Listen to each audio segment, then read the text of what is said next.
play Hotel Giant with me, Squawk. And when we left off, we'd kind of become a criminal pervert person by following people around and taking photos of them. But apparently that's what hotel managers do, so yeah.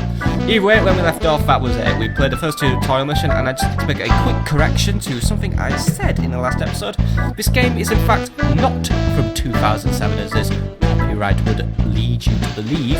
This game is actually from 2002, which is why the graphics look so flat, because I suppose if this was a 2007 game and you were looking at these graphics, you would kind of wonder what the fuck was going on, but yeah. So I haven't really done that much digging, but well, I do know now that this game is from 2002. I'm not really sure if this game, say, ever had its copyright updated, transferred to another company, or just straight up stolen. It's one of the three.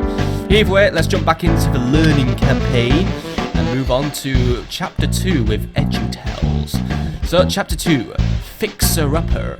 You have been reassigned by your hotel group and now manage a small suburban inn near Copenhagen, and you will learn to read without tripping over your words all the time. Although the inn is not losing money, it is only making a small profit. It better not be one from last mission that was like had 83 million in the bank. But you will have to exercise greater responsibility now, this time, and upgrade the inn by building new guest rooms and improving the quality of the rooms that already exist. So, we're going to be building up then. So, let's learn how to build things in the hotel now. So, 3, 2, 1, let's just start the mission. Our game is loading. So, you have been reassigned to pretty much the exact same hotel, actually. But yeah, so, although the inn is not losing money, it is only making a small profit. That red number tells me otherwise. Actually, oh my god, he's got a big exclamation mark on his head. Something's not right with him. He's going to shout at us or something. But, in the previous tutorial, you had an easy time familiarizing yourself with your hotel, moving around and taking creepy photos. But now is the time to get up to speed with your job and what do the company expect. Improve the profitability of the inn. Remember that although the inn is not at present losing money, it is only making a small profit. Too small for the company bigwigs. They are betting that your business savvy and ambition put the inn on track for increased profits. As much as you are a seasoned businessman, you actually know very little about the ins and outs of hotel management, so how the fuck were you hired? In this tutorial, you will learn about the concept of occupancy, identifying rooms with low demand, and how to revamp them into rooms that meet customer expectations. Okay! So remember the rooms and facilities list in a previous tutorial? Well, I barely clicked on it, but here it is again.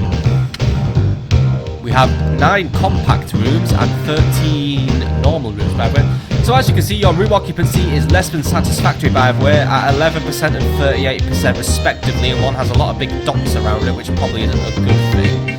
The fact that your hotel fails to offer rooms with queen or king-size bed for couples may explain the low occupancy rate. We are a single Pringle hotel, really, for chronic wankers. But you must act quickly to address this problem by building new rooms targeted at couples. Okay. First things first, we need to go to the next floor and check out the layout. You are now on the second floor of your inn, where the view has been adjusted for your convenience. There is a problem that confronts you, though. There isn't enough space for the new rooms you require. That means you'll have to remove 2 of the existing rooms so as to make room for space for new ones.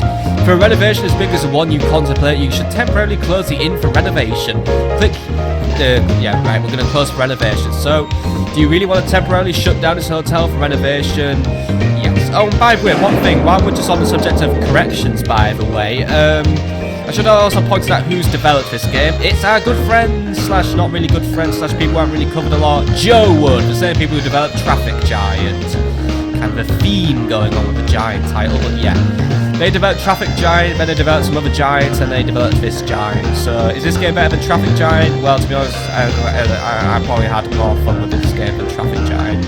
Not that I hate Traffic Giant or anything, but this game is probably more up my street in a way. Plus the graphics are somewhat better. Not much better, but somewhat better. Anyway, your inn is now closed. Please know that the closed renovation button has changed to the reopen hotel button, which you will need to click to reopen your hotel when the renovation has been completed. Taking a look around at this floor, and you can see the first 2 rooms that will be removed. To begin, you will need to click on the layout menu, which is this. So here's the layout menu. The layout menu is used for creating new layouts and rooms, as well as for deleting and adjusting the size and placement of existing rooms. To remove the rooms on this floor, you must first click the delete rooms button, these scissors. And we must then just choose the rooms we must delete. Please notice when you left click on the delete rooms button, the message appears just on the upper screen. Double click the room to delete it. Right, which ones am I supposed to delete then? I don't know. Fuck, I really don't know which rooms I'm supposed to be deleting. But then again, the tutorial will continue when I demolish 2 rooms, so I can basically take my pick. Well, let's get rid of this one then, because there we go. Snippety, snippety, stop. And, I'd never liked this room, so there we go. Right, so now that some space has been cleared, you are ready to lay out your new rooms. To do this, you must first select the type of layout you want to create. Here we'll choose a guest room layout. Different types of layouts will be shown in the blah blah blah blah blah. So yeah, there's a lot of different rooms we can make. However, the only thing we can make at the minute is a guest room. So let's make a guest room. So we want to make a new layout, I'm guessing, because that's what the game is pointing at. And so, by the way, we need to find our layout. We need to just basically drag out an area. Cool. Let's go to top-down view just to make this a little bit easier as well. Let's just see. Oh, I can't set top-down view. That's not good, but right. But the tutorial will create when you've created a new layout. We want to create at least a 6x6 room. So, how big am I going to make this room? Let's see. That sounds like this seems like a decent size actually. There we go. The room you wanted to add was too small. It must be 6x6. Oh right, that wasn't 6x6. Right. I don't know how big 6x. Oh wait, it's actually there. It's on top. I should have noticed that. Right. 6x4. 6x4.25. 6x. Nearly there. That's a 6x6 room there. There. Perfect. It's quite big actually. And again, that is 6 meters by 6 meters, which. Is that really that big? I don't know. But good job. You've noticed now that the layout menu has changed to a new menu, the object and texture menu, which we will be using now. This is automatically done for your convenience every time you create a new layout. So we can also pick this chair, or we can open it anywhere. So let's just see what. So I guess now we're going to lay stuff out. So the object is, well, it's going to use, we're going to add a door first. That's the mission. So here's our door, guest room, guest door numero uno. Let's stick it here. This is room 210. Now next up we want a bed. Remembering that your current objective is to add rooms that will draw couples, let's add a queen size bed to the room. The walls have been hidden by the way for my convenience. As you might have guessed, beds are extremely important to the hotel business. Customers won't book into a room without a bed. What are you doing, you idiot? The number and size of beds in the room will influence the type of customers that check in by the way, so make sure you get the right bed type for the right customers. Simple as that really. These are queen size beds by the way. We've got single beds, canopy beds, king size and queen size. We can pick from quite a few of these. I don't know which one I like. Queen size 2 actually looks quite decent, so let's put this one in. And how do I rotate? I click and drag to rotate. So let's just pop it. I don't know where I'm going to pop it. I'm going to pop it somewhere. There we go. Alright, so there we go. Bathrooms are like beds by the way. That's something that every hotel room should have. So let's try building a sub-room in this case, a bathroom. So we need to click on the room button and that'll allow me to add bathrooms and bedrooms. But we're going to build a bathroom. So this is a bedroom, just a bathroom. No living room or anything. We're not that fancy in this hotel. So let's just drag out our little bathroom. Let's make it. That seems like a decent size there. It's a bit wonky actually, but I think that's because of my viewpoint. But yeah, that's not the best bathroom I've ever seen. It's just some tiles, but then again the walls are hidden. So yeah. Now we'll try adding the carpet to the floor area outside your guest room by the way. But before we do that, I want you to take a look at the message indicated by the flashing arrows that shows which area you're currently working. To add objects to the area, so yeah, right now I'm in bathroom editing mode. So yeah. So since you've already exited the action mode for your last step, you can now select the floor area outside your guest room by left clicking. Alright. Notice that the outside floor area is now highlighted, indicating that is what we're editing. So now we need to add a carpet to the floor. So let's add a carpet to our corridor. I'll have this green one, and I will chuck it right outside the lift so someone can trip over it and then fall into the lift. Now you may be thinking that your objects could be being put in a better location. This is how you're going to move objects. You click on this button here, and then I move it. So yeah, look, I can move a rug, but I don't regret where I put it. I think I put it in a nice location. Now what's next? And a delete object button. Yep, fair enough. And now you can also move rooms and adjust their size by... Someone went to bed too late last night, but yeah, look, that's how I move a room. Now I can pop it down, I grab this green thing, and yeah, there we go. Playing around with size, I'm going to change it there. So alright, now we know how to move rooms, build rooms, make the size.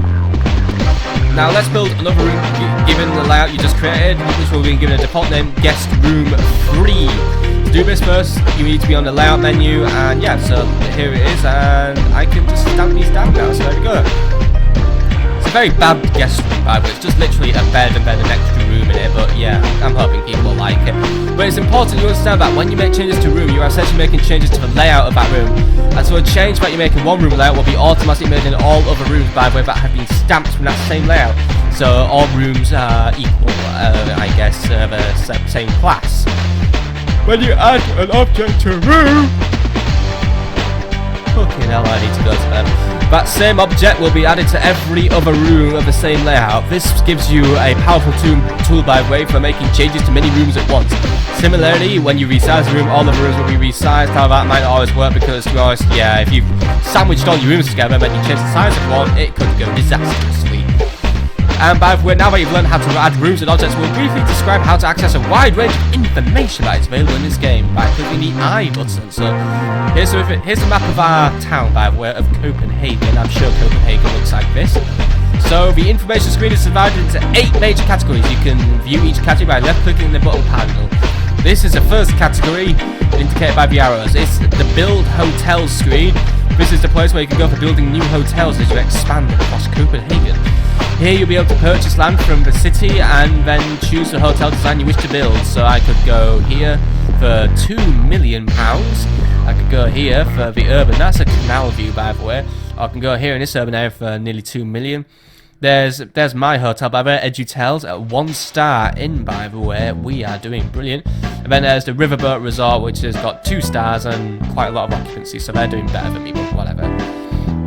Either way, that's Build Hotel. So the next screen is the planet, which has a big mermaid on it, by the way, because yeah, that's a very big feature of Earth. This is a city view screen where you can view all the different cities of the world, which are represented by the most prominent landmarks and giant mermaids.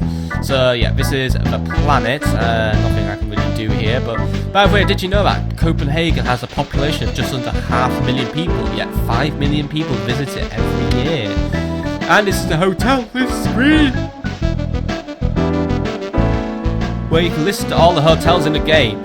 Here are all you'll find all the brief but useful information about each hotel. Your old and wanted hotels can be demolished here as well. So there's my hotel, there's another hotel which is way bigger than mine actually, so I'm guessing that's the competition in town. Here is the hotel comparison screen where you can just make comparisons between all the hotels in the game, so you can compare between your own, between your rivals, I'm guessing. So there's Edutels Copenhagen and Riverboat Resort Copenhagen. One's owned by Riverboat Resorts Incorporated and one's owned by Edutels, both in Copenhagen. One's a resort, one's an inn. One gets 476 customers, mine gets about 50. So you can tell who's making the most money in this game right now. Not me, even though I have 84 million in the bank, which means this person must have pretty much all the world's money in the bank right now. Let's put fucking Donald Trump to shame. But in the hotel comparison screen, yes, we've already read this, haven't we? Right, next up then, you can find almost anything about your hotel on the hotel details screen! The extensive information is subdivided into 7 parts, each presented by a tab at the top of the screen. Room status, customer satisfaction, rooms and facilities, financial reports, employment policies, advertising and hotel packages. So the options are not yet accessible in this tutorial and will become available as you progress to the later tutorials. While some of these categories are used for information purposes only, others contain actions that can directly affect the business of your hotel. Alright, that's cool. Next up, information on your company as opposed to just one hotel. This is a company information screen which is divided into corporate profits, ranking, financial statements, financial graphs, bank loans and awards, of which we might not have any, but That's everything you need to know about the company right now. Next up then, information screen deals with the score and goal information thing, by the way. So this is the goals screen. So first is your game score, which is determined by 6 factors: average satisfaction, average hotel class, monthly revenue, monthly profit, goal achievement, and the time penalty. With the exception of goal achievements bonus, each factor has a formula which calculates a portion of the game score, but some of these portions will determine your final score. My current score is 13.96, that's probably not very good. Alright, what's next then in this? These are your goals. Pay close attention to the screen as it describes your objectives for this game. Our objective is to have 23 rooms and a profit of $2,000. We've already done one of them, I'm guessing, or I'm guessing in brackets it's actually not a good thing. Yeah. I think we're losing that money, but right, so we need to get some money in. But we also have side goals as well, which is optional but may help you achieve a higher score. One of which is have 10 customers per month, which we have achieved, but we don't get a score bonus, so that's just a waste of space. And next up, here's a scenario description, which we have already read.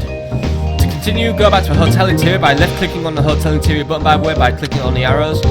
Now, as you just saw, the goal screen, in order to win this game, your hotel must reach a goal of 23 guest rooms and achieve a monthly profit of $2,000. Now, go ahead and apply what you've just learned. Give all those weary people out there a nice place to eat. Just remember to reopen your hotel when you've opened for renovation. Right!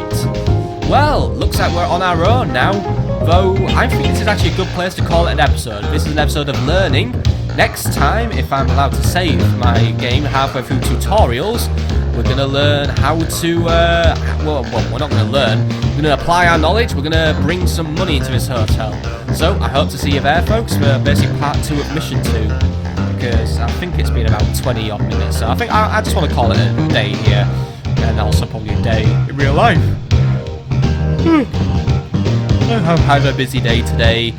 And really adding a load of hotel management on the end probably wasn't the best idea. Either way, I hope you enjoyed, and I'll see you on the next episode, folks, with some little bit of hotel building. I mean, let off the leash. See you there, folks.